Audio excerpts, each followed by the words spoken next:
आज जिस फिल्म को मैं एक्सप्लेन करने वाला हूं, उसका नाम है यंग वंस। कहानी की शुरुआत में भविष्य की दुनिया को दिखाया जाता है, जो कि अब पूरी तरह से बंजर वीरान हो चुकी है।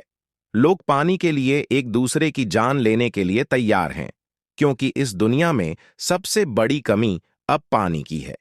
यहाँ पे हमें अर्नेस्ट नाम के एक आदमी को दिखाई जाता है, जो कि अपने बेटे और बेटी के साथ एक टाउन हाउस में रहता है।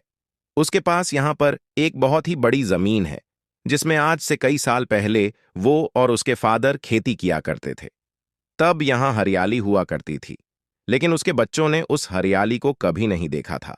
लेकिन आर्स को आज भी यकीन है कि एक बार फिर से यह जमीन हरी भरी होगी। हालांकि बाकी लोगों को अब ऐसा नहीं लगता था, इसीलिए सभी लोग इस जगह को छोड़ चुके होते हैं। आनर्स के पास एक गधा भी होता है, जिसके ऊपर वह सामान लाद कर उन लोगों को सप्लाई करता है, जो कि इस बीहड़ में जमीन की गहराइयों से पानी निकालने का काम करते हैं। दरअसल ये गवर्नमेंट के लिए काम करते हैं।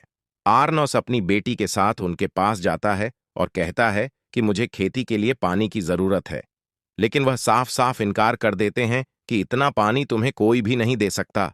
अगर कोई देगा भी तो इसके लिए तुम्हें एक बहुत ही बड़ी कीमत चुकानी होगी, यानी कि बहुत सारे पैसे, जो कि आर्नस के पास नहीं है।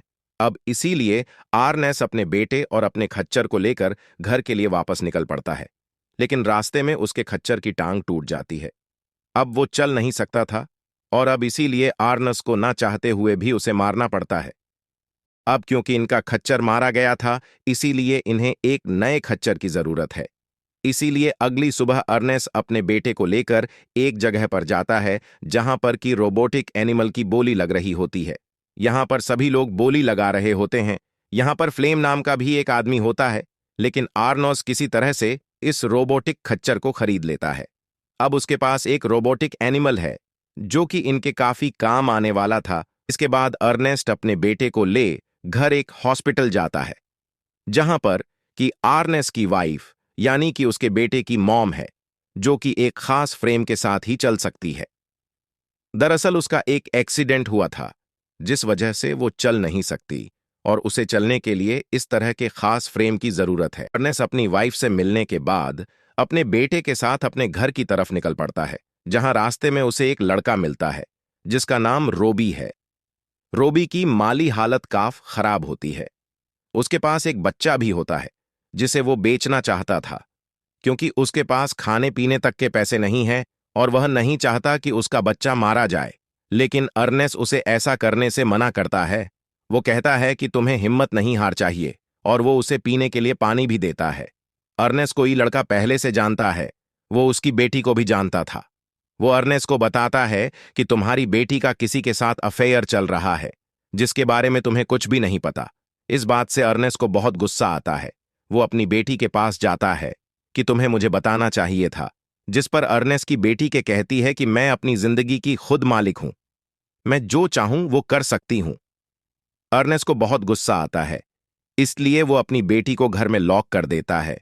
वहीं एक सुबह अर्नेस देखता है कि उसका रोबोटिक एनिमल किसी ने चुरा लिया है। उसे बहुत दुख होता है और उसे फ्लेम पर शक होता है। लेकिन तभी यहां पर वाटर सप्लाई के लोग, जो कि यहां के सबसे ताकतवर लोग हैं, वो यहां पहुंच जाते हैं और आर्नस को एक पंच मारते हैं। वो बेहोश हो जाता है, और जब उसे होश आता है तो वो उन्हीं लोगों के पास होता है जो वाटर सप्लाई करते थे।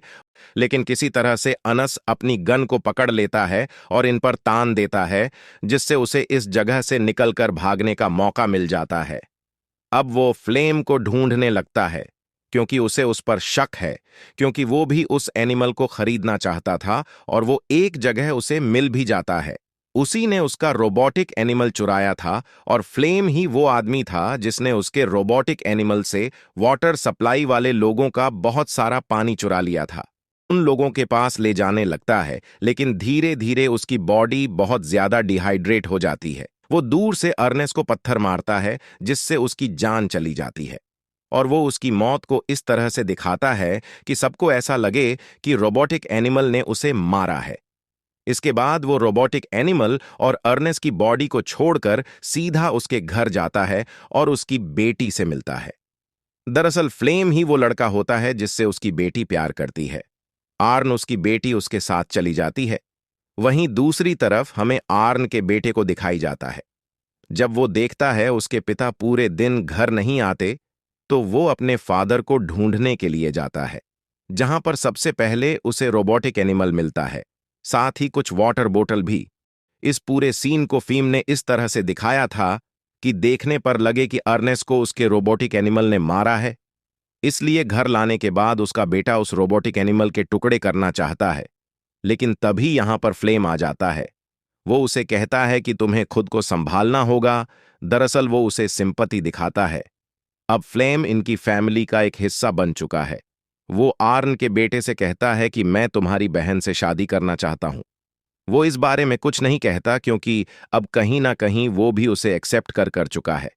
इसके बाद फ्लेम तय करता है कि यहाँ पर जो इनकी बहुत बड़ी जमीन है वो यहाँ पर खेती करेगा, जिसके बाद वो वाटर सप्लायर के पास जाता है और बताता है कि मुझे खेतों की सिंचाई के लिए पानी की ज़रूरत है, तो तुम गवर्नमेंट को बताए बिना मुझे पानी दे दो, और जब मेरी फसल उग जाएगी तो मैं तुम्हें बहुत सारे पैसे दूंगा।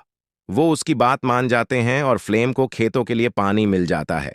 वो खेतों पर बहुत मेहनत करता है और जल्दी यहाँ फसल उगना शुरू हो जाती है, जिससे आर्न, उसका बेटा और फ्लेम दोनों बहुत खुश होते हैं।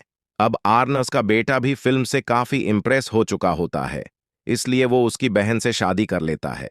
फिल्म की जिंदगी में सब कुछ सही चल रहा होता है, और एक दिन जब वो खेतों में होता है तो बैंक से कुछ लोग आते हैं जो कि फ्लेम को बताते हैं कि आर्न ने इन खेतों के बदले बहुत सारा कर्जा लिया था, जिसका पैसा वह कभी नहीं चुका पाया, और बहुत ही जल्द बैंक इन खेतों को अपने कब्जे में ले लेगी।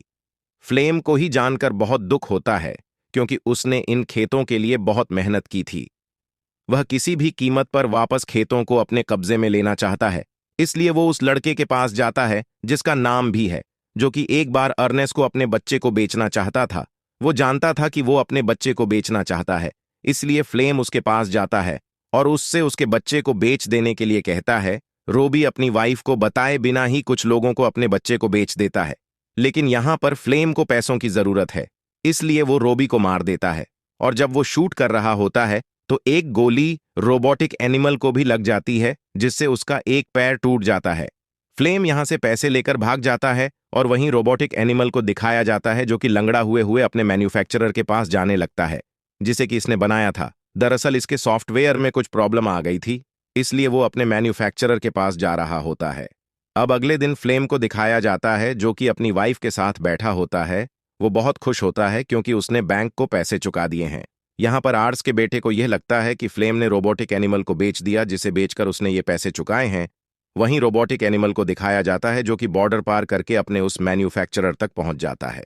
अब मैन्युफैक्चरर जल्द से जल्द रेडियो पर अनाउंस करता है कि जिसका भी ये रोबोटिक एनिमल है वो इसे यहां आकर ले जाए। नस का बेटा ये सुनकर काफी हैरान हो जाता है, क्योंकि उसे अभी तक यही लग रहा था कि फ्लेम ने उसे बेच दिया है और पैसे बैंक को चुका दिए। इसीलिए वो शाम को फ्लेम से पूछता है कि क्या तुमने उस रोबोटिक एनिमल को बेच दिया। ये सुनकर फ्लेम को बहुत गुस्सा आता है। वो उसे उल्टा सीधा कहना शुरू कर देता है, और यह बातें सुनकर फ्लेम के बेटे को उस पर शक हो जाता है। वो कहता है कि वो अगले दिन हॉस्पिटल अपनी मॉम से मिलने के लिए जाएगा, लेकिन अगले दिन वो हॉस्पिटल न जाकर उस जगह जाता है जहां पर कि मैन्युफैक्चरर के पास वो रोबोटिक एनिमल था, जो कि बॉर्डर के दूसरी तरफ है, जहां पर उस आदमी की कंपनी जो कि इन रोबोटिक एनिमल को बनाती है, वनस के बेटे को उसके रोबोट को वापस कर देते हैं। साथ ही उसे रोबोट के एक खास फंक्शन को भी बताते हैं, जिसमें वो बहुत सारी फुटेज को रिकॉर्ड कर सकता था। और जे वर्नेस का बेटा उन फुटेज को चेक करता है, तो उसे पता लगता है कि जिसने उसके फादर को मारा था वो और कोई नहीं बल्कि फ्लेम है। ये देखकर वो पूरी तरह से चौंक जाता है। अब वो समझ जाता है कि इस रोबोटिक एनिमल ने उसके फादर को नहीं मारा, बल्कि फ्लेम ने मारा है। वो घर वापस आता है और फ्लेम से पूछता है कि रोबोटिक एनिमल अपने आप ही घर वापस आ गया, जबकि तुमने कहा था कि तुमने उसे बेचकर बैंक को पैसे चुकाए हैं। जिस बात पर वो और झूठ कहता है, जिस पर अर्नेस्ट के बेटे को और गुस्सा आता है। इस वक्त अर्नेस्ट का बेटा फ्लेम से कुछ नहीं कहता, लेकिन वो इतना जरूर कहता है कि तुम्हें रोबी बुला रहा था। ये सुनकर फ्लेम पूरी तरह से चौंक जाता है, क्योंकि रोबी को तो खुद उसने मारा था, लेकिन इस बात पर वो ज्यादा ध्यान नहीं देता।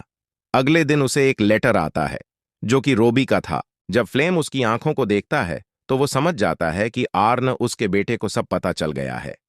वो उसे यकीन दिलाने की कोशिश करता है कि वो एक एक्सीडेंट था, लेकिन अवारनेस के बेटे को सब कुछ पता था। इसीलिए वो फ्लेम को वहां मारकर उस रोबोटिक एनिमल को लेकर अपने घर आ जाता है। घर आकर वो फ्लेम के बारे में अपनी बहन को कुछ भी नहीं बताता, क्योंकि प्रेग्नेंट है। जब कुछ और दिनों तक फ्लेम घर वापस नहीं आता, तो आर्न की बेटी अपने भाई से पूछती है कि फ्लेम अभी तक घर वापस क्यों नहीं आया। उसका भाई उससे कहता है कि तुम्हें कुछ और इंतजार करना चाहिए, लेकिन अब वो भी बहुत इंतजार कर चुकी है। वो अपने भाई से कहती है कि हमें मोम को घर वापस ले आना चाहिए। दरअसल अब इनके पास पैसे हैं, क्योंकि इनकी फसल पक चुकी है और अब ये अपनी मम के उस फ्रेम वायर के खर्चे को अफोर्ड कर सकते हैं। साथ ही यह भी विश करते हैं कि अब इनके घर में एक बेटी पैदा हो। इसी के साथ यह फिल्म, यह कहानी यहां पर खत्म